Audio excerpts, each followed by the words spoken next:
the truth and light, helping us to do what's right. He's the way we turn it one day, wiping every tear away. I believe in the one for salvation, our restoration. He's Christ the Son, the sustainer, author and perfecter, our defender. He's the King forever. Death may come in this kingdom, He gives us resurrection. He's the vine, came at the right time, says to me that you are mine. I believe in the one for salvation, our restoration. He's Christ the Son, the sustainer, author and perfecter, our defender. He's the King forever.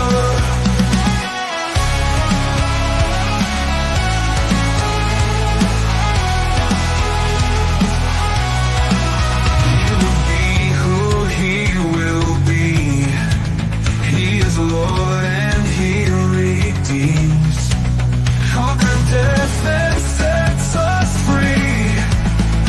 For all who do believe, I believe in the one for salvation, our restoration. He's Christ the Son, the sustainer, author and perfecter, our defender. He's the King forever.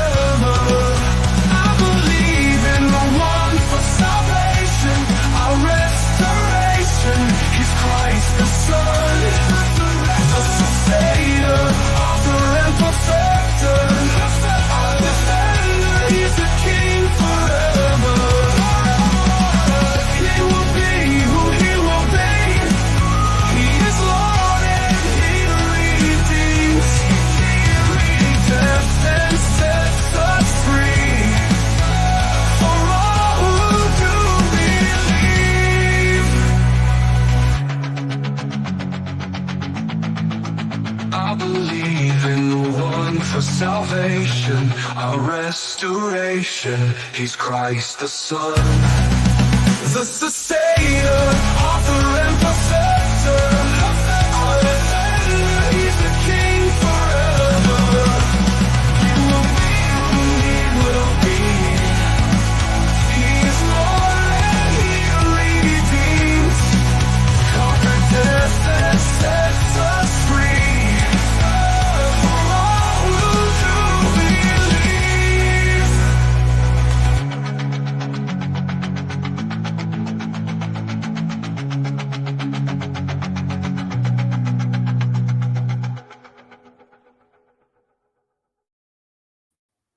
Okay, so I'm going to come out right away and tell you guys exactly what happened to my back and why it's not floral tonight and it's me. So, yesterday I was on the church roof and it was great because being bent over was actually the most comfortable position since hurting my back, or laying on my side and being on the church roof and dealing with screws and all that because it's metal right now. I was bent over or I was laying on my side. So it was actually all great. And then, so yesterday my back was like, okay, but I needed to serve. I needed to do things because we needed me there. So anyway, so I was doing all that. And then I woke up this morning and I had a little bit of pain. Took some Tylenol, put on the heated seats on the way into the church at 7:30 or so in the morning. Get to the church. I'm like moving some tables and I'm feeling like that. Just the twinge, a little bit of a sharp pain. And then the church service happens and my back felt amazing compared to how it's been anyway, like a little bit stiff, but that was it. There was no pain. The pain was gone. And that pain was basically gone all this afternoon. And I'm like, oh, this is amazing. I can actually do things. And so I didn't do anything because I'm like, I'm going to protect myself. I don't want to be dumb and push it. So we're putting our kids to bed and I lay down and I'm reading with the girls. So I got one on this side, and the other's about to kind of scooch between me and the wall and lay on her side there. All she did was go push. Like she just went onto the mattress, but the way that it like flexed under my back, it just went and like retweaked my back. I have no idea how it happened, but that's why I say it was dumb. She didn't do anything wrong. She just like put her weight on the mattress and it just flexed enough that it just put it out. I think I've heard more church roof injuries in my life than I've heard industrial accidents. Yeah, no one got injured on the church roof. There's 3 of us up there, and everything actually went pretty well. Now I'm actually waiting for a storm to make sure that there's no leak in the men's washroom, because that's essentially what we got to do is just wait. We just need to put a bunch of flashing in because somebody put a screw right in the middle of the valley where all the water gets funneled into on the metal roof. Anyway, so wasn't me that did it. I was the one that put all the tar up there that got over all of us because it wasn't dry after being up there for 2 weeks. So that was ridiculous. But now I know with tar, you want a very thin coat. You don't want to go thick. Anyway, so all that to say, we are now 7 minutes in. So that I was really only planning on sharing that for about 3 minutes. Now we're 7 minutes in. Well, I guess I've only shared for 4 minutes because the intro. Anyway, if I keep talking about it, it's dumb. Anyway, Book of Daniel. I thought, why don't we do a quick recap? When you aggravate something in your back, it doesn't take much to set it off. Back pain isn't a big deal as long as there is no leg pain. It sucks, but there's leg pain. There is leg pain. It goes. Floridians in the jacket see a nice storm. I don't want that storm.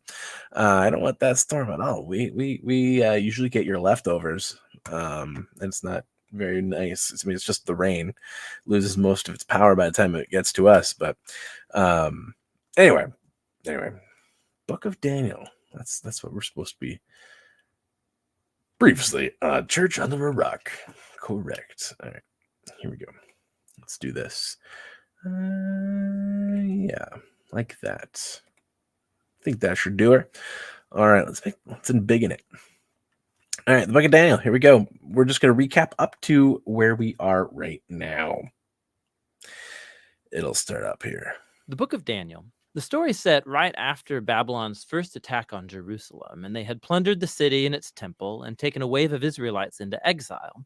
Among them were 4 men from the royal family of David: Daniel, who's later named Belteshazzar, and his 3 friends who you probably know by their Babylonian names: Shadrach, Meshach, and Abednego. This book tells of their struggles to maintain hope in the land of their conquerors.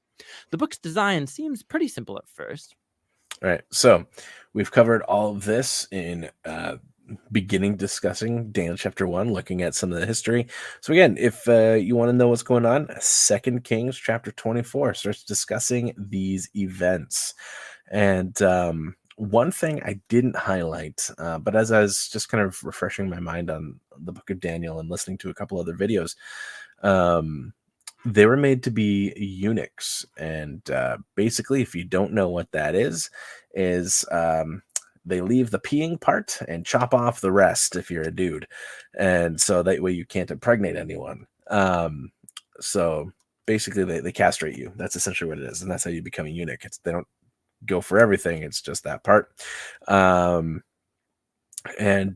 Daniel and Shadrach, Meshach, and Abednego, that's their life. So again, you add on top of the circumstances that's happened to them. Their names are changed. Their circumstances are changed. Like their location, their jobs have changed. Their role in society has changed. And now they're brought into this environment. So they have taken this position that we are going to serve Yahweh. And that's our key, right? That's what we cling to. That's their heart, is we are going to serve him. You can change this. You can change it all, but we are not going to stop worshiping Yahweh. And we will only serve Yahweh. Like, we will work with you, but if it's going to come between you and Yahweh, Yahweh wins every single time. All right. So that's where we are at. Chapters 1 through 6 contain stories about Daniel and his friends in Babylon, while chapters 7 through 12 contain the visions of Daniel about the future. But this two-part shape is made even more interesting by another design feature, I can't hear the three names without thinking of Beastie Boys. and that's the book's language. It begins in Hebrew, the language of the Israelites, but chapters 2 through 7 are written in Aramaic, a cousin language to Hebrew spoken widely among the ancient empires. But then in chapters 8 through 12, it goes back to Hebrew.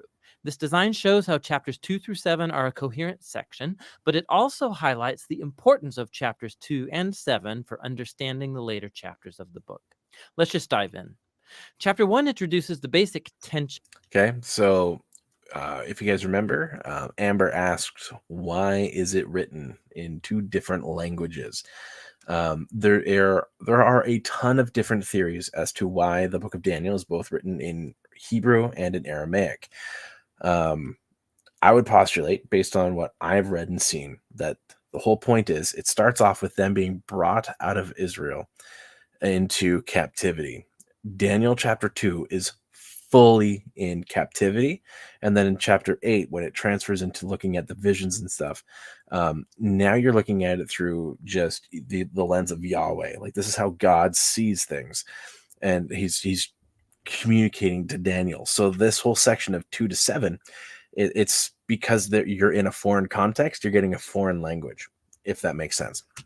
Of the first half of the book. Daniel and his friends, they're really wise and capable, and they're recruited to serve in the royal palace of Babylon. But they're pressured to give up their Jewish identity by living and eating like Babylonians and violating the Jewish food laws found in the Torah. So they refuse, and they choose faithfulness to the Torah.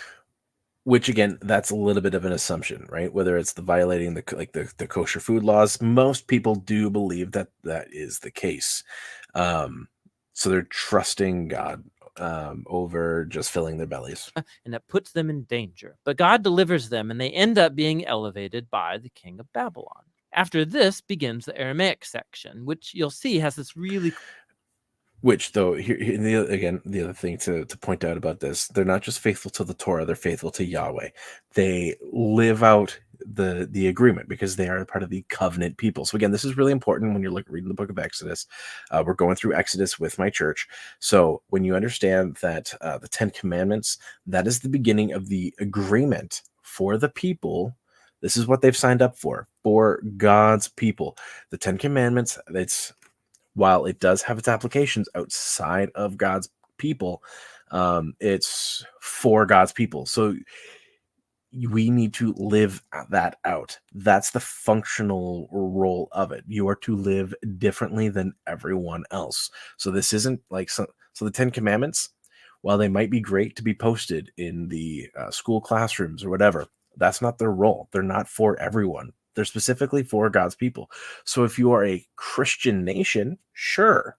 If you or a Jewish nation, sure, you can post those because it's something that as a nation you've actually agreed to. But if it's not something that you've actually agreed to live under, then you don't post it. Okay. So that's where like the whole Bibles in classrooms and all that conversation kind of needs to go. Like if you're a Christian school, absolutely you should post it because you have chosen to say we are a covenant people. We're going to live this out. So having that posted there. But if you're just in a public environment, it doesn't apply to the world, right? It's not the 10 Commandments. It's not like it's, as I've researched it, as I've gone through the book of Exodus, because context kills most of our presuppositions. If you can follow the 10 Commandments perfectly, it means that you are a covenant person, and it means that you fully serve Yahweh, right? So that's what that means. You've just agreed to serve Yahweh. It's not a merit for salvation. And I used to teach it that way. Okay, so I am guilty of doing the wrong thing. I used to say that if you can follow the 10 Commandments perfectly, you'll be saved. What it is if you can follow the 10 Commandments perfectly, that's a sign that you're saved. But that's not your salvation, right? Your salvation is that God saves you. It's not that you are saved because of obedience, right? So I hope that kind of helps make sense. So these guys, they're living for Yahweh, and that's the point. They're being faithful to him. They're not being faithful so much to the Torah, but they're being faithful to Yahweh by living out the Torah's calling. Cool symmetrical design. So first, the king of Babylon has a dream. that, it turns out, only Daniel is able to interpret. It's about a huge statue made of 4 types of metal, and it symbolizes a sequence of kingdoms, and the head is Babylon. But then a huge rock comes flying in, and it shatters the statue, and it becomes this huge mountain. Now, this dream is the first of many symbolic visions in the book, and this one introduces the basic storyline of them all. Daniel says that the statue represents a train of human kingdoms following from Babylon, and they will all fill God's world with violence. But one day, God's kingdom will come and will confront and humble the arrogant kingdoms of this world and fill with the healing justice of God's reign and rule. Boom. All right. So we're going to end it there so we don't get Bible Project people too mad at us. All right. Stop sharing that. So now we are in Daniel chapter 3. So remember, Daniel said, "Oh, Nebuchadnezzar, you are that head of gold." Let's see here. Now, I actually didn't I had closed off a bunch of windows because something had gone messy on my computer here. Wrong tab. Here we go.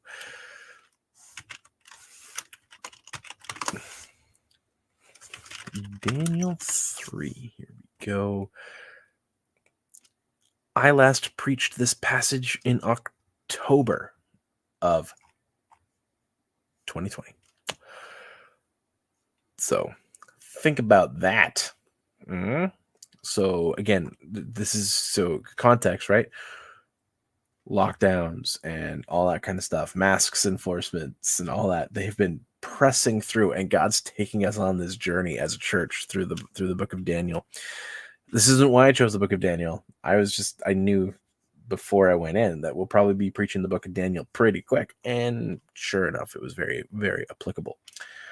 All right. How are you doing this? How are we doing this? Daniel 3. All right. Present, share screen.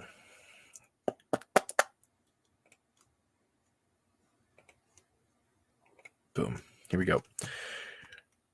King Nebuchadnezzar. If you can spell Nebuchadnezzar properly without reading it, just so you know, that's a gold star in heaven. King Nebuchadnezzar. Never. There goes my gold star. King Nebuchadnezzar made an image of gold, 60 cubits high and 6 cubits wide. Image of gold, 60 cubits high, 6 cubits wide. So if you don't know what an obelisk is, that is basically this. King Nebuchadnezzar obelisk. Which I looked this up earlier and we didn't see it. But basically, if you share this tab, if you don't know what an obelisk is, it's that really straight up building, right? You guys got one of those evil things in Washington, D.C. And I heard someone that sounded very credible say that it actually measures 666 feet because there's like 100 feet underneath the ground. It goes down 100 feet. So I could never do it. Well played, Sparky. Well played. Nebuchadnezzar. Anyway, so that's an obelisk. And yeah, there's one in America. And really, like, relevance? I don't really think so. I think it's just someone thought this would be cool to look pagan. Get just okay. All right. It set it up on the plain of the Dura in the province of Babylon. He then summoned the satraps, prefects, governors, advisors, treasurers, judges, magistrates, and all the other provincial officials to come to the dedication of the image he had set up. So why did he set up this image? The reason why is because Daniel said, "You, O King Nebuchadnezzar, you are the statue, or you are the head of gold." And Nebuchadnezzar was like, "You know what, son? I am that king of gold, or that statue of gold. So I may as well just do it. I may as well make this thing." So most people believe that he actually did have it inscribed to look somewhat like himself, giant obelisk with his face on it. That's the general consensus. There might be random people that disagree with that, and that's okay. None of us were there, and we don't have the physical evidence for it. So we can argue about it. All right. Then the herald Hark the herald. Proclaimed, nations and peoples of every language. This is what you are commanded to do. As soon as you hear the sound of the horn, flute, zither, lyre, harp, pipe, and all kinds of music, you must fall down and worship the image of gold that King Nebuchadnezzar has set up. Whoever does not fall down and worship will be immediately be thrown into a blazing furnace. All right, so we've talked about the Ten Commandments already a little bit. The first commandment is that, depending on how you break it down, because actually, typically I use the Reformed breakdown of the 10 matters or the 10 words, which is you shall have no other gods, then you'll have no idols, you will bear God's name, and then Sabbath, and et cetera, et cetera, et cetera. So at this point, you have seen them dealing with the first 2 or 3, depending on how you break it down, commandments, right? Worshiping other gods. You've seen, okay, which is now definitely coming up here.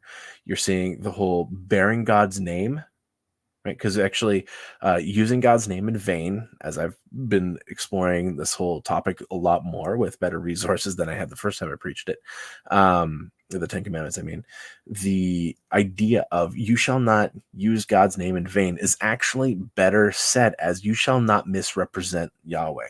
So, because if you misrepresent him, that's a no-go.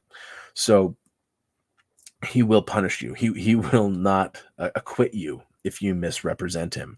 So represent him well. So while Daniel is becoming, and the boys are becoming officials in the government, they're also officials for Yahweh. They're his representatives in this foreign nation. So they cannot misrepresent him and permit or permit for themselves to do these evil things.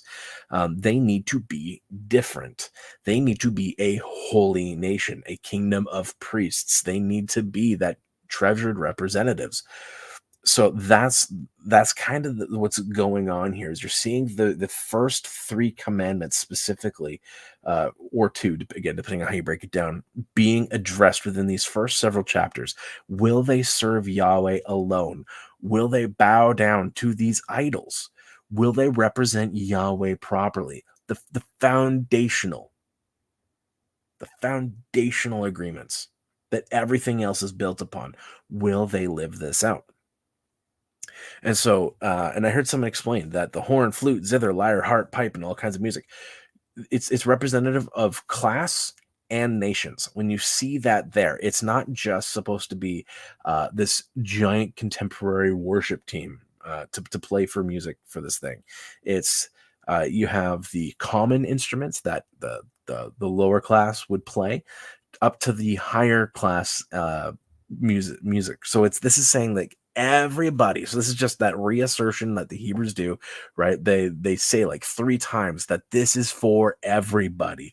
Everybody must bow down. Everybody must worship and fall down and worship, or immediately be thrown into a blazing furnace, right? So if you don't do this, you're going to die. You need to worship Nebuchadnezzar's idol. You need to set up this image of gold.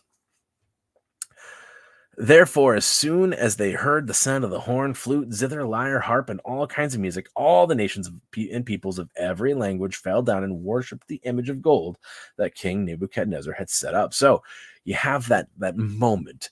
The music starts, right? Ding, ding, ding, ding, ding. Right? You have all that going on. Can you elaborate on what you meant by misrepresenting him? I could. That's an entire sermon, dude. I'll elaborate on it in a minute. I'll start that and address it after. All right. But we will discuss it for sure. Yeah, all the music is going on. The image of gold that King Nebuchadnezzar has set up, it is everybody's there. So you have to picture like that the thrust of the music hits everyone, and you just hear kind of that consistent collapse, right? the sound of maybe there's the of wind. Maybe you hear that. Maybe you hear like the crumpling of clothing, or the tinking of metal as like armor or weapons or whatever, or banging against other parts of wardrobes, and people are just kind of collapsing, and you just hear the falling of the ground, and everyone gets there because they know that if they bow down, they're safe. At this time, some astrologers came forward and denounced the Jews. So we don't know how many were there. We just know that Shadrach, Meshach, and Abednego were in this event, right? So, but again, these guys, they're representing Yahweh. Right? So again, we're going to explain that a little bit further in a little bit. Right? So they're representing Yahweh. And thus it's the Jews that are getting called out here. It's the entire people group. They're representing them. They're a stand-in for God's people. Now, there might have been more Jews there. They might have bowed down. But at this point, they're now being targeted. They're being the ones focused on. They said to King Nebuchadnezzar, "May the king live forever. Your majesty has issued a decree that everyone who hears the sound of the horn, flute, zither, lyre, harp, pipe, and all kinds of music must fall down and worship this image of gold, and that whoever does not fall down and worship will be thrown into the blazing furnace." Hey, King, remember that thing you said like 10 seconds ago that if everyone doesn't do this, they're going to die? Well, the Jews, they ain't doing it. There's some Jews whom you've set over the affairs of the province of Babylon, Shadrach, Meshach, and Abednego, who pay no attention to you. They're not listening to you. They don't give a rip about what you say, your majesty. They neither serve your gods nor worship the image of gold you have set up. And so the character of these guys is now following them. There's bitterness. Because remember, they accomplished something that, like Shadrach, Meshach, and Abednego, and Daniel, they accomplished something that these guys couldn't. They interpreted the dream. Right? They had their prayer meeting. They called upon Yahweh. Yahweh answered, told Daniel, this is the dream. This is what it means. These guys couldn't do it. And yet they were saved. They were spared as a result of the actions of Shadrach, Meshach, and Abednego. And that's why you know this is real. Right? That's why you know this is an actual event, because people are bitter. People are angry because someone else saved them. Right? These guys thought, like, we got this. We got this. We're good. We're good. Oh, we don't got this.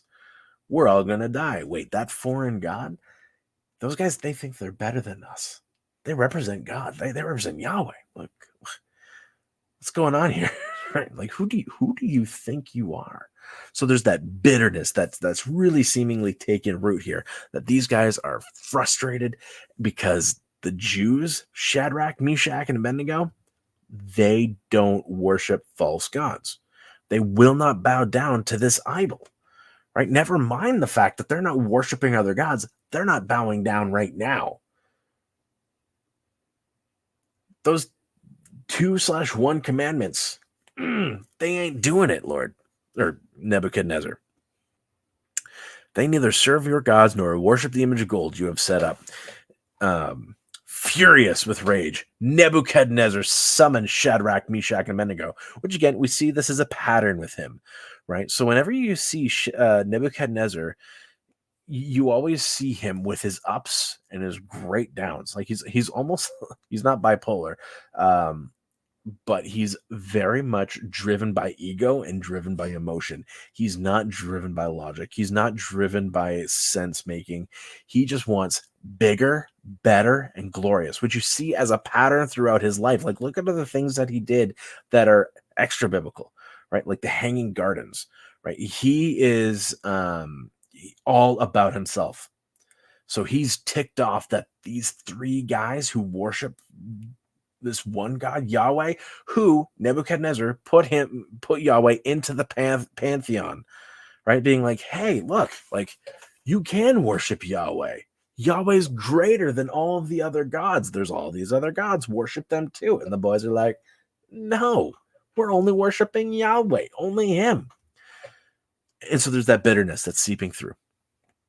So furious with rage, Nebuchadnezzar summons them. So these men were brought before the king, and Nebuchadnezzar said to them, "Is it true?" How do you picture him? He's got such an ego that I kind of picture him having like a higher pitched voice, like, "Is it true, Shadrach, Meshach, and Abednego, that you do not serve me, my gods, or worship the image of gold I have set up?" Like, this guy's like, he's compensating for something, right? "Now, when you hear the sound of the horn, flute, zither, lyre, harp, pipe, and all kinds of music, if you are ready to fall down and worship the image of gold I have made, very good. But if you do not worship it, you will be thrown immediately into a blazing furnace. Then what God will be able to rescue you from my hand?" Right, that's totally how he probably sounds, right? But Shadrach, Meshach, and Abednego are heroes of this story. Where are we? Way to go. I lost myself here. "Then what God will save you from my hand?" Shadrach, Meshach, and Abednego replied to him, "King Nebuchadnezzar." Right? So this is like, I just kind of picture the meme, right? Where like he's got the guy's got the cup, right? The booze. And he's just like looking over. "No, King Nebuchadnezzar," right? Like, or just like make it more silly, like, "Go, King. We do not need to defend ourselves before you in this matter." Remember, who are they talking to? Nebuchadnezzar. They're talking to this guy who's on an ego trip, who thinks he's amazing. And they're saying, like, "You might be over us, but we're not, like, you're not our boss, right? You might be king, but you're not our boss." What's our overall demeanor? Again, these guys are serving in that environment, and this is key. They're serving in that environment. But they're saying, "We don't serve you." So everything they're doing in worship to Yahweh, right? So as they serve faithfully in a foreign context, and oftentimes, again, as Christians, especially Western Christians, we think my rights, we think my job, my purpose, my value, my whatever, not I serve. Right, Paul, whenever you see him in his letters, very often he'll say, "I, Paul, a slave. I, Paul, an apostle, a slave to Christ." Right? I serve. I don't live for myself. I might be free, but I'm free from sin. I'm not free to do my own thing. Whatever context you're in, you're there for a reason, whether you like it or not. Maybe it's something that you did that put you in that circumstance. Maybe God brought you into that circumstance. Maybe he aligned things to take place so that you'll wind up right there. I don't know. But either way, you're there on purpose. They're saying, "King Nebuchadnezzar, we do not need to defend ourselves before you in this matter. If we are thrown into the blazing furnace, the God we serve is able to deliver us from it, and he will deliver us from your majesty's hand. But even if he does not, we want you to know, your majesty, that we will not serve your gods nor worship the image of gold you have set up." And again, I like, truthfully, the way that I picture this, they're not being defiant. These guys don't read as arrogant. The way they talk, they speak with authority, but authority and arrogance, those aren't the same. Right? You have to imagine them being a lot more diplomatic. Again, they're God's representatives. "We do not need to defend ourselves before you in this matter. If we're thrown into the blazing furnace, the God we serve is able to deliver us from it, and he will deliver us from your majesty's hand. But even if he doesn't, we want you to know, your majesty, that we will not serve your gods nor worship the image of gold you have set up." That's how I picture them saying it. Is just very chill, but they say it with authority and they say it with confidence, and everyone else behind them is just like, "Woo!" Right? Like the meme. It just happens. Like, everyone's just like, "Oh, this ain't good." Right? But you can kind of picture the astrologers, them being like, It's working. It's working. Right? You get that sense that they're excited about how this is about to go, because these guys, not only are they refusing to worship these false gods, not only are they refusing to bow down to these idols, they're now talking back to the king and saying that they don't answer to him. The only reason why they're there in that position is because of him in their minds, right? They're like, "Whoa, this is so good." So Nebuchadnezzar was furious with Shadrach, Meshach, and Abednego, and his attitude toward them changed, right? So I think, if I remember correct, like, this is that language where it's his face changed towards them, right? So it's that literally like he was like giving them grace, he was giving them a chance, and then all of a sudden the switch went off and it was just anger, right? Like, you can picture the shaking, right? The vein pulsating in the front, right? And if in his high-pitched voice, he's right. He's just getting mad. Nebuchadnezzar is furious with Shadrach, Meshach, and Abednego, and his attitude toward them changed.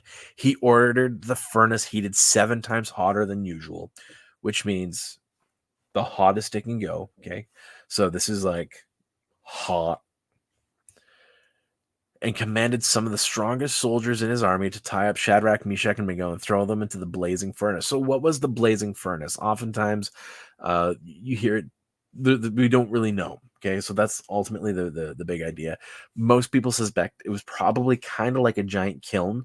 So a bunch of stone stacked with a fire in the middle with a gate in front, so that you can trap the heat with a funnel up front.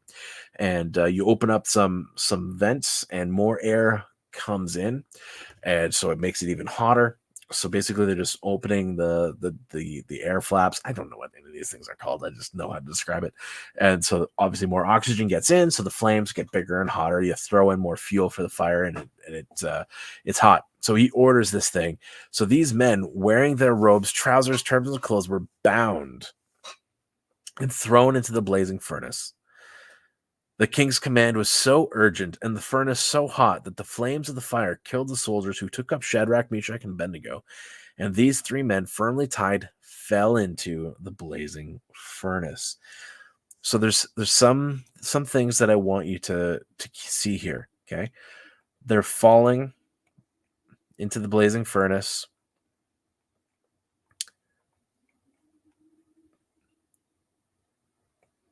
Because they didn't fall down and worship,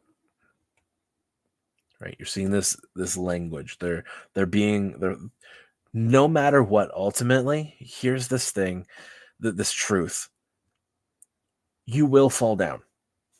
The question is, under what circumstances, right? We all will die. The question is, what are the circumstances? What will you bow down to? What will you fucking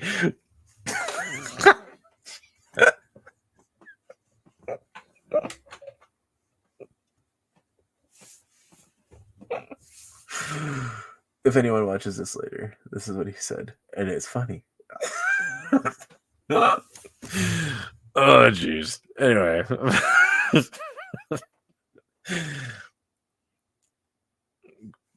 Air flaps on a furnace would probably be called dampers. I'm sure. Baz is right.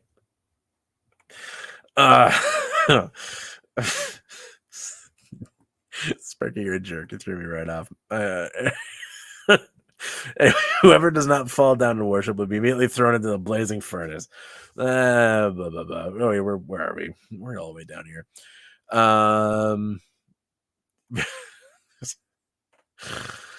Jeez. These 3 men, firmly tied, fell into the blazing furnace. But the key is in this event, right? Because we can keep going, obviously. But what's the key? It's what's these guys' demeanor? We do not need to defend ourselves. We've addressed this. If we're thrown into the blazing furnace, the God we serve is able to deliver us from it, and he will deliver us from your hand. But even if he doesn't, we will not serve your gods nor worship the image. So Again, what's your demeanor? What's your heart in all of this? When you enter a trial, when you run through a moment of temptation, when you run into a situation where the outcome, if you choose the right thing, it will not be good. What's your demeanor? What are you going to do? Will you do the right thing? Will you do the faithful thing no matter what? Right, Paul echoes this language later. He says, to live is Christ, to die is gain. No matter what happens, we win. The God we serve, he's able to deliver us from your hand, and he will. Because no matter what, if they die, they're delivered. They're free. They're with Yahweh.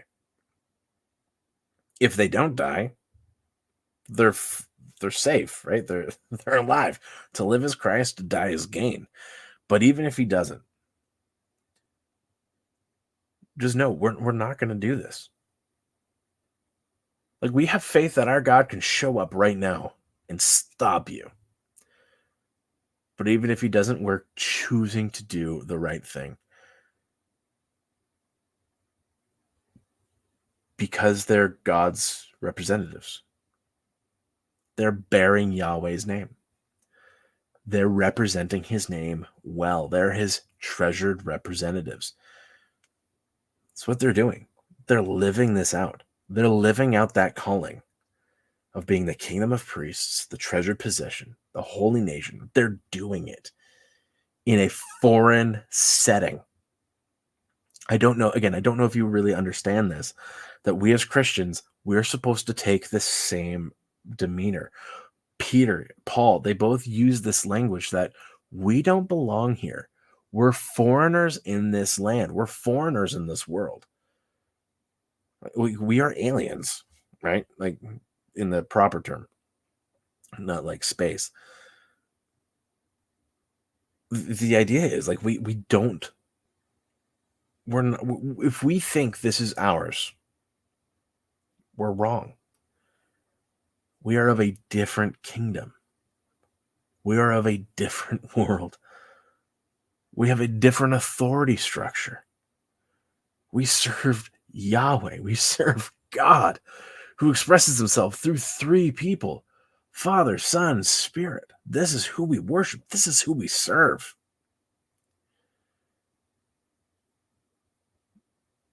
But even if he doesn't, we're not going to bow down. World, president, king, military commander, boss, you know what? I'm not going to bow down and do this evil thing. The thing that God expressly tells me not to do, I'm not going to do that thing. I'm going to serve him. You may fire me, literally. But even if you do, just know I'm not going to bow down. I'm not going to change. My resolve is so strong.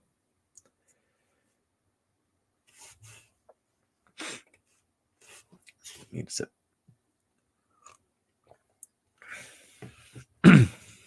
It's just water. It's water inside I think that's caribou, a caribou mug. Got that from one of the kids that I drive bus for. So kind.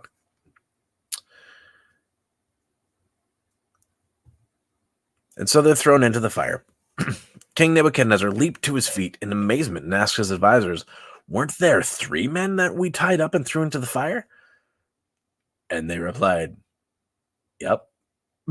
That's how I picture it.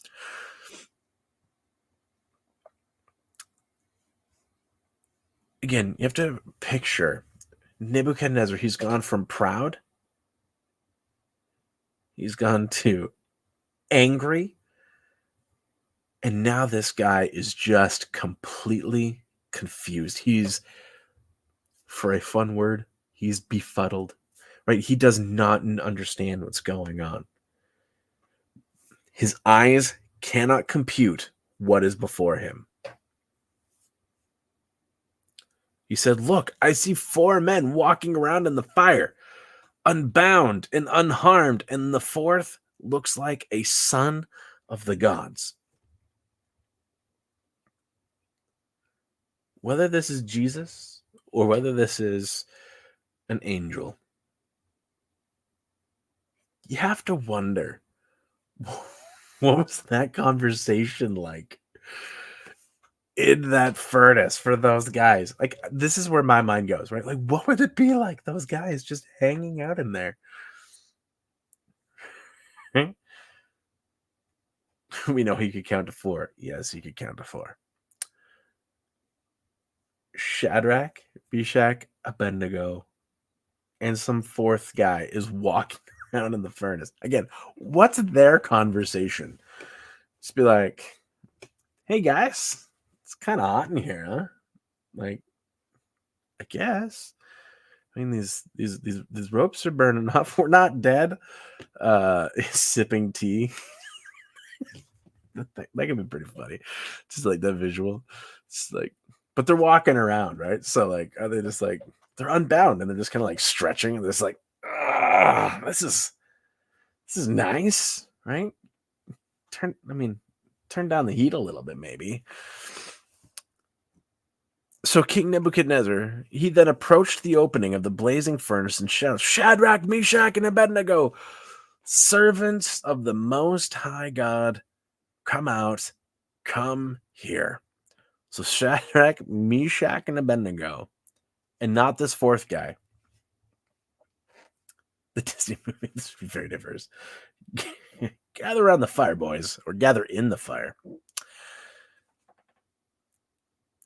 Shadrach, Meshach, and Abednego came out, and the satraps, prefects, governors, and royal advisors crowded around them. Those who wished to do them harm were now blown away. They saw that the fire had not harmed their bodies, nor was a hair on their heads singed. Their robes were not scorched, and there was no smell of fire on them. And I feel like that's like the biggest detail out of all of this. They don't even smell like smoke, right? You go around a campfire for 5 minutes and you stink, right? These guys, they don't smell of it. Like, just that fact alone. Then Nebuchadnezzar said, Praise be to the God of Shadrach, Meshach, and Abednego, who has sent his angel and rescued his servants. They trusted in him. They trusted in him. Spider right there. Little baby. They trusted in him and defied the king's command and were willing to give up their lives rather than serve or worship any god except their own God.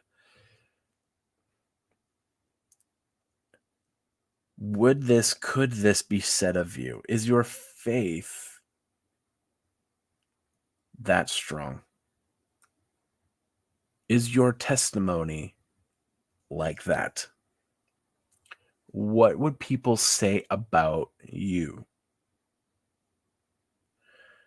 Right? What would your boss say about you in this regard? That you'd rather lose your job than do the wrong thing. You'd rather die than do the wrong thing because you trust your own God. You worship him.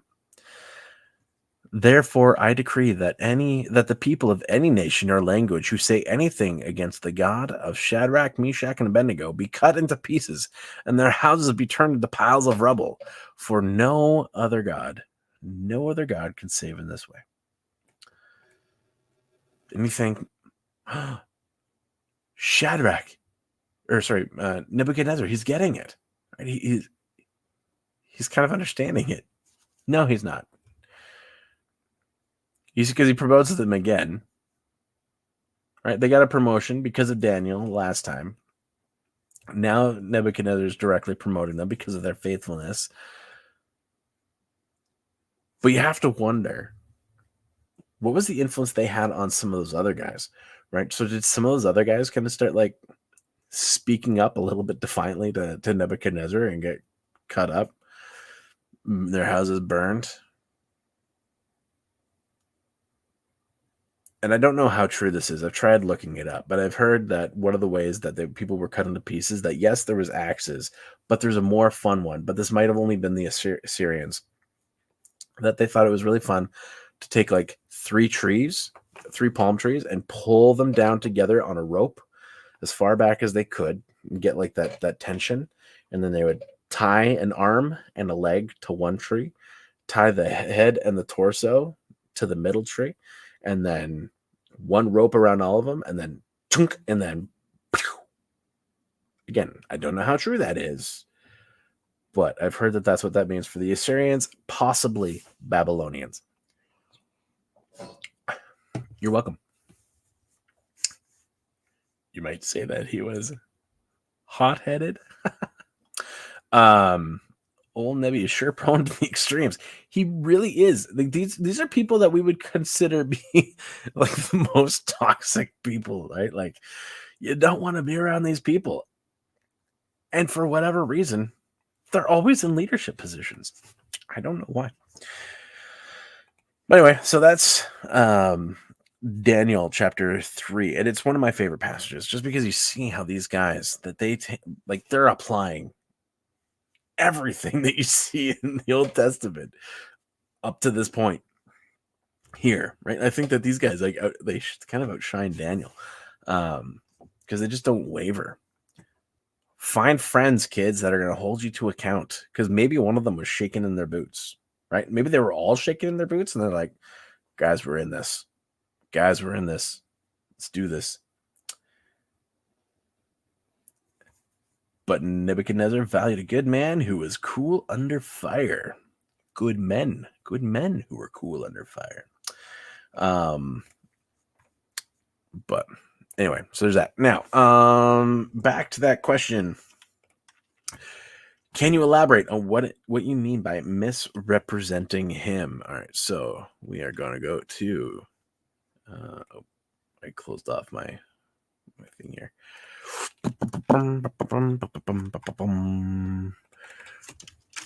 Exodus 20. Okay, actually, let's go back. Because I'm in the full screen here. Okay. So this is foundational to understanding. I will point this out quick because this is a big deal. I have a praise, Pastor Steve. My daughter's in the hospital after 2.5 days of hard labor. Oof.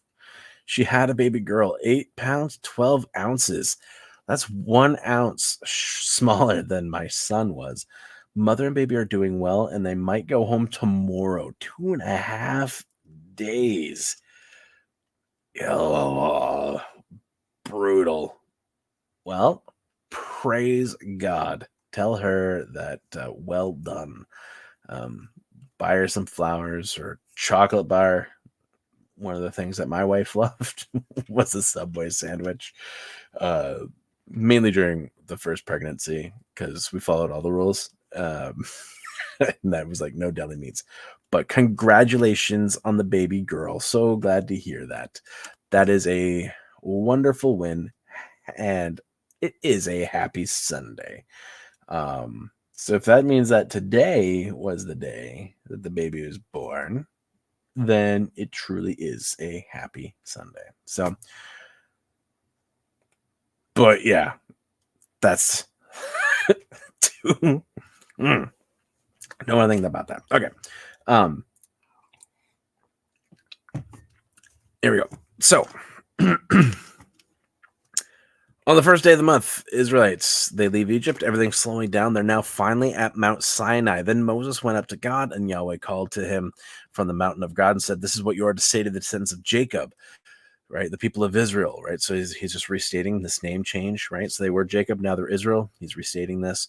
You yourselves have seen what I did in Egypt and how I carried you on vultures' wings.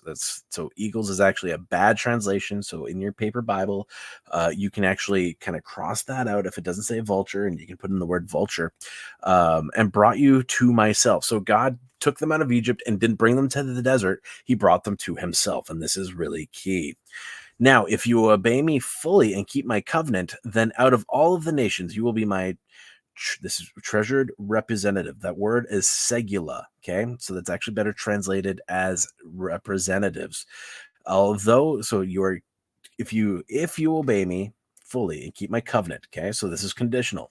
If you do what I say, if you agree to the conditions that we've established and live out how I've called you to live, out of all the nations, you'll be my treasured representatives. Although the whole earth is mine, you will be for me. So God's saying the whole earth is mine. Recognize you, like I'm in control. Like I'm the boss. Although the whole earth is mine, you will be for me a kingdom of priests, a holy nation. All right. So you are my representatives. You are a kingdom of priests, a holy nation. So what the tribe of Levi is for Israel, Israel is for the world. And then in Second Peter, Peter actually reinstitutes this by saying that we, the church, are a treasured possession, a holy nation, a kingdom of priests. So Moses goes back and tells everybody, and this is the key, we will do everything Yahweh had said. Okay, so this is where you see that the people, they are now agreeing. Okay, they're saying we agree to this condition. So we acknowledge that we are your representatives. Okay, and then you get all the instructions about don't go into the mountain, otherwise you'll die. And Moses is like, okay, we won't do that. And then you get the 10 Commandments. Okay, so this is how it is. So depending on which tradition you come from, if you're a Jew or different other, or not just a Jew, because there's a bunch of different, for lack of a better word, sects, divisions within the Jews. This is part of the first command, all of this. God spoke all these words. I am Yahweh, your God, who brought you out of Egypt, out of the land of slavery. You shall have no other gods before me. And again, depending on how you translate or group these, this is the flowing thought. And so for those of you guys who are not Catholic or have Catholic influence, this is how the Catholics kind of explain why they think that having the different idols of veneration and all that kind of stuff are okay, because they lump this together as a sandwich. Because they say, you shall have no other gods, and you shall not make for yourself an image in the form of anything in heaven above, or on earth beneath, or in the waters below. Okay, so they say, okay, it says nothing above or below or in the water. So that means what's on land is okay. Okay, so whether you agree with it or not, I don't care. This is just where they say, because they're lumping this all together. So if you worship before the statue of Mary, okay, so there's some Catholics, they very much do worship Mary because they consider her the mother of God. And they treat her as the high intercessor. Okay, again, whether you agree with that or not, this is how they justify it, that they're not breaking this command. Okay, you shall not bow down to them or worship them, for I, Yahweh, your God, am a jealous God, punishing the children for the sin of the parents to the third and fourth generation. Right, so if you sin, right, the consequences of those sins are going to be passed on from generation. But if you love and serve Yahweh, right, if you follow through on the commandment, or the covenant, then that blessing will follow through. You shall not misuse the name of the Lord your God, for the Lord will hold anyone guiltless who misuses his name. So this is the key passage right here that we are discussing. But I want to give that context, right? So they're a treasured people, representatives, a holy nation, kingdom of priests. They have one job, right? There is treasured representatives.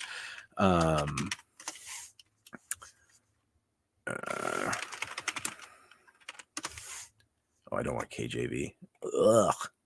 I hate KJV. Let's go with NASB this time. I think I just used NIV. Just to show I don't care. Here we go. Tools. Share this tab instead. Okay, so you shall not take the name of Jehovah. Again, bad transliteration. Yahweh.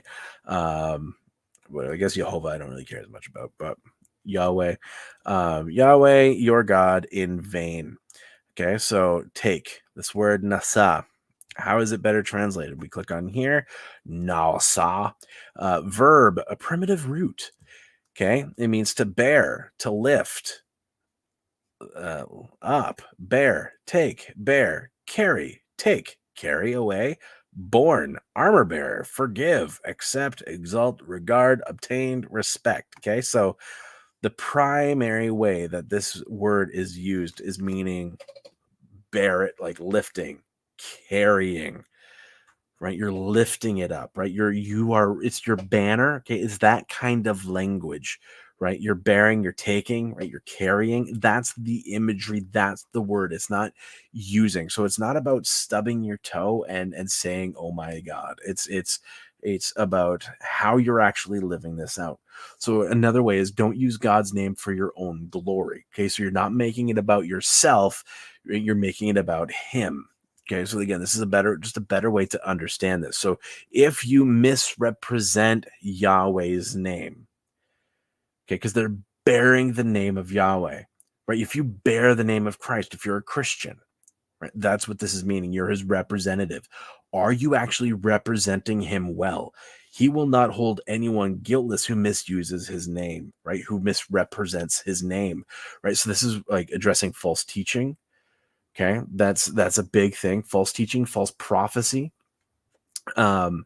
And this is where, like, on a Sunday morning, I'll make some people really offended because there are some really big Trump supporters in my church. And I know most of you guys in my chat lean towards Trump, so I don't mind saying it and offending you either. But there was all those people that were prophets who had kept going forward during the last election in the States saying, like, oh, Trump won. God says Trump won. God says Trump won. Here's the thing. Ultimately, those words didn't come to fruition. No one looked into it, whatever reasons you want to get into. It ultimately didn't happen. Trump, regardless whether you think it was valid or not, didn't win, and those people became false prophets, and they tarnished the name of God. They made him look bad. Are you making him look bad? Right? God says we don't listen to those people. In fact, those people are supposed to be killed. Like, they're supposed to be stoned. So what are you doing with that? Are you representing Yahweh's name faithfully? So as you understand that and you live that out, right, do you represent the name of Christ well? When you drive and you have that little fish thing on the back of your car, and you cut someone off, or you flip someone off with the bird or whatever, you're bearing Yahweh's name literally in that moment on your car. How are you representing him? Right? You wear a cross as a symbol because you're like, I'm a Christian, right? Good for you. Are you representing him well?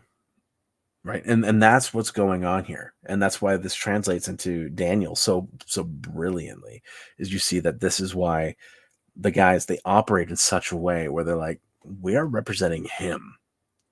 We are priests in this nation. We are his representatives, right? We are his ambassadors. So, like, we are Christ's ambassadors, right? That principle, that language is repeated all throughout Scripture. Do you worship Yahweh properly in word and in deed? Do you actually follow through on your commitments? Do you do you properly agree to things? Right. So it's not about promises. It's not about breaking your promises. I mean, again, that's tied into it.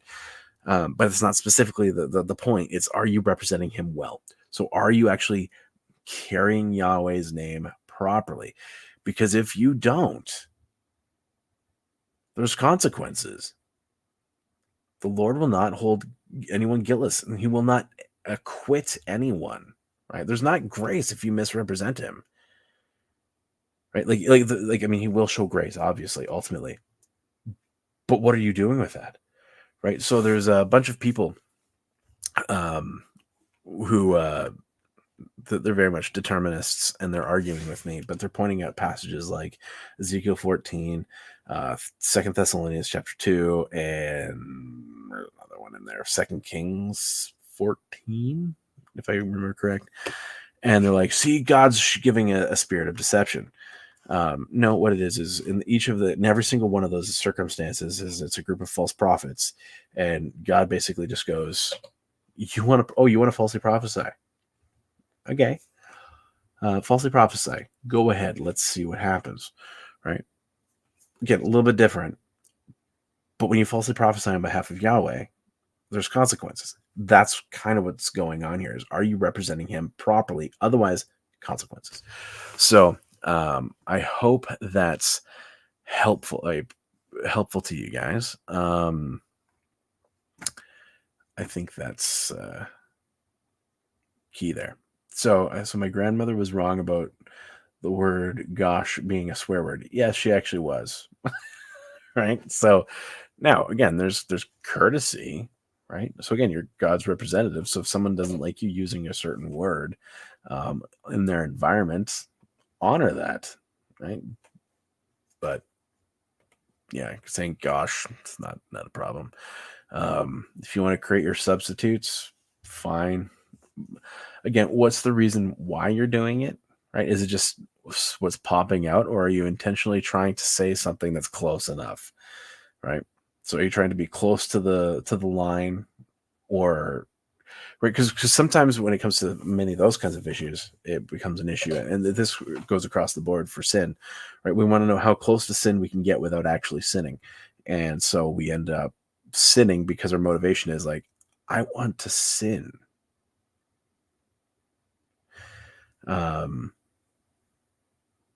But I don't want to look like I'm sinning, right? Like that's ultimately it. And so if your heart is like, I want to sin, but I don't want to look like I'm sinning, right? I want to get as close to the line as humanly possible so that I'm not sinning, right? I want to get as close as I can, right? I don't want to go over, but man, I want to feel it. Like I want to feel that rush, whatever that is, right? You've sinned, right? Your motivation there sucks, right? You should be like, I want to stay far away from sin. I want to be as close to Yahweh as possible. Wouldn't all signs falsely prophesied no matter the outcome? Well, I guess technically, yes. But really, I'm just harping more on the Christians that tried to prophesy, because I didn't see any people from the other side being like, Yahweh, God says Biden won. I just didn't see that. I only saw people on the other side. Golly gee, mister. It does work. Oh yeah, apparently might sound like Nebuchadnezzar. If you don't know what that joke is, you got to go earlier in the stream.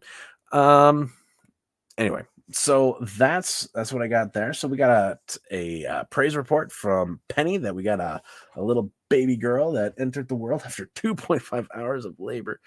So we'll pray that mom recovers nicely on that front. Do you guys have any other prayer requests other than the hurricane as well, and or the storm, whatever it is that's coming in, to follow up on the damage and destruction that was already established? I'm just making notes for myself.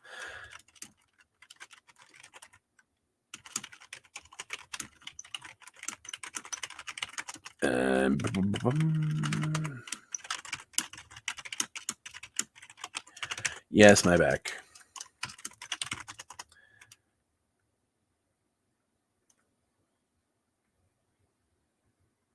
Oh yeah, no, I know they've been known to try to cut out God.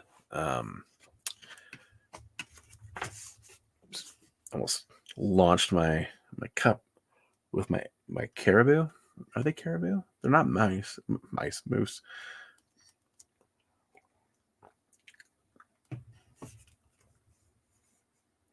Okay.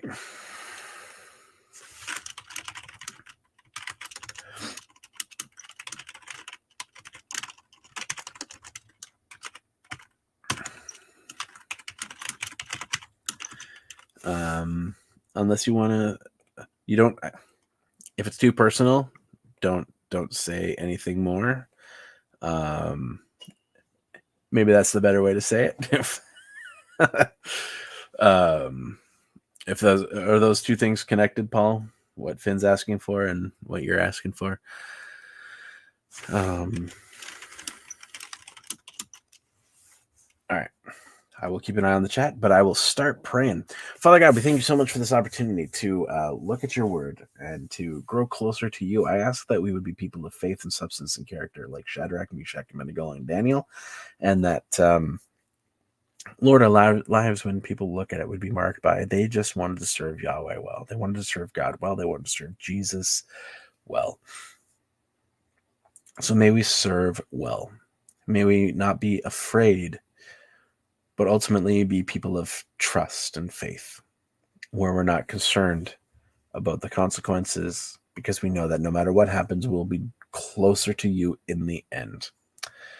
Lord, we pray for everything that's going on down in the States with the storms, that you would provide shelter and protection for those who are without it right now, and that those who need the respite from previous damage, that they would get that you would be with the emergency workers and those who are both providing aid and those who are prohibiting aid, that, Lord, you would be convicting and causing people to get creative in how they can help, and that there would be just genuine safety and health for those involved, and that conviction would become a true thing on what to do that's right. That, Lord, the right thing would be done, and that those who are obstructing it, that, Lord, you would stop them. We also thank you for Penny's grandbaby, that, Lord, you would just move in the life of that child. Lord, I ask for a blessing and your favor to just rest upon that little girl, and that she would just be an instrument of greatness for you, that she would just be a beautiful, smart, and intelligent young woman who's healthy and strong and a person of character and substance, where it would cause her parents to be growing closer to you as she also grows closer to you. And that you give Penny and the rest of the family the wisdom and how to help raise her, and that they would raise her well and faithfully, and that this little girl would have, again, just tremendous success wherever she goes, but that she would know that the success comes from Yahweh. I also ask that, Lord, you would be with Penny's daughter as she gave birth for over 2.5 hours of labor pains, that you would just help her to recover well, that there'd be no trauma or fear or anxiety that comes as a result of this, and that emotionally and physically she would recover well, and that at the same time, if she doesn't, that you would help those around her to have wisdom and discernment and able to speak into the situation, and that she would be receptive to the help that would be necessary. But I ask that there'd be no help necessary, because everything is great.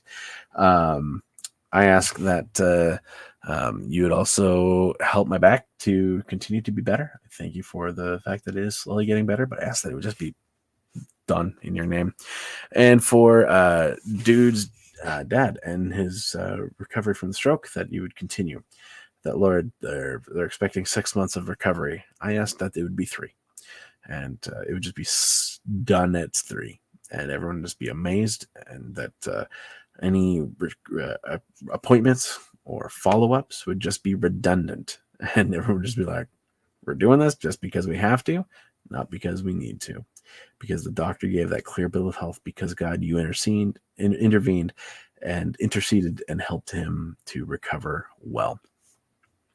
And for the family situation, Lord, you would just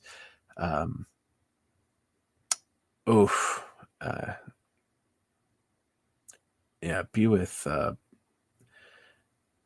Paul and Bandaloo's and Finn's family. That, Lord,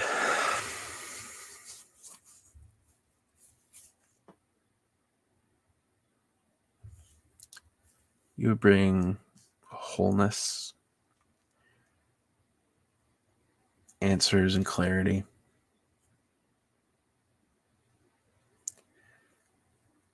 I firmly believe that these things, you don't want them to happen.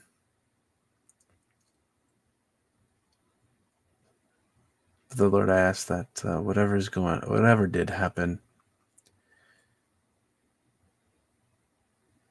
that, Lord, you'd be able to redeem this situation for good. That maybe what someone else meant for evil, whether it was the enemy, Satan, his works and effects, or maybe it was his carelessness or whatever, but that, Lord, there'd be redeeming value in this circumstance. I ask that you would give Paul and Bandaloo specifically wisdom and how to come alongside, to be an encouragement, to be that shoulder to cry on. I ask that you would help them to grieve well. Lord, I don't know the condition of this guy's faith, but Lord, I ask that no matter what happened or where he was at, that in his last moments, that God, we know that you're a merciful and gracious God. I ask that in his last moments, he trusted in you. And that there would just be a confidence and a joy that comes as a result of knowing that that's what happened. So I ask that he did know the truth and he did serve you. And so, Lord, I ask that you would, be in that whole situation. But Lord, I thank you that Ronnie got to hang out with his nephew. And I ask that you would help him to be a wonderful influence in this little guy's life. And that Ronnie would speak encouragement and joy and passion. And that Ronnie would be that interesting uncle at the Thanksgiving and Christmas dinners. And that this kid would just be like enamored with Ronnie. And just the joy that he brings, the creativity and the wisdom. And that Ronnie would really, truly be able to be like a second father to this kid, in that he's just so encouraging and such a blessing. And that, Lord, it would just be so much fun for him. And so I ask that this little guy would be a world changer for your glory. That, Lord, you do an incredible work there. And Lord, I ask that you would just continue to work in the lives and hearts of everyone else here in the chat. And that you would, do what only you can do. And that's save and redeem. I ask that, Lord, if there's anyone here that's far from you, that maybe they've just been coming out and listening, that today they would make a decision to choose you and to say, you know what, nothing else has worked at this point. Why not? Let's finally cave and give in to serving Jesus. Or maybe it's they've been toying with the evidence and the things that we've talked about and other things that they've listened over the years. And it's just now is the time to just finally hunker down and say, you know what? I know the truth, and it's now time to operate in truth. Maybe it's just someone that's passing by and they're listening. I ask that you would speak to them and encourage them. And for those of us that have faithfully done our best to serve you, even in the midst of our unfaithfulness, that, Lord, there would just be this tremendous work that takes place, where we would be able to have that heart of Paul and the heart of Shadrach, Meshach, and Abednego, that to live as Christ, to die as gain. No matter what happens to us, we win. And we're going to do the right thing. We're going to serve God. And we're going to live for him. So help us to be a faithful people. In your mighty and wonderful name. Amen. So there you go, folks. That's all I got for tonight. We covered some of the 10 Commandments. We covered the book of, or chapter 3 of Daniel. And if there's anything I can do, if you have any thoughts or questions or whatever, feel free to reach out and we will address those things. If you see Awesome One, tell him that I didn't see him, so he's now less awesome. And he probably lost a gem on one of the crowns that you're supposed to be laying at the feet of Jesus. So just thought of that now. See, I try to notice when you guys aren't here. I love you all. Have a great evening. Ta-ta for now. Bye-bye.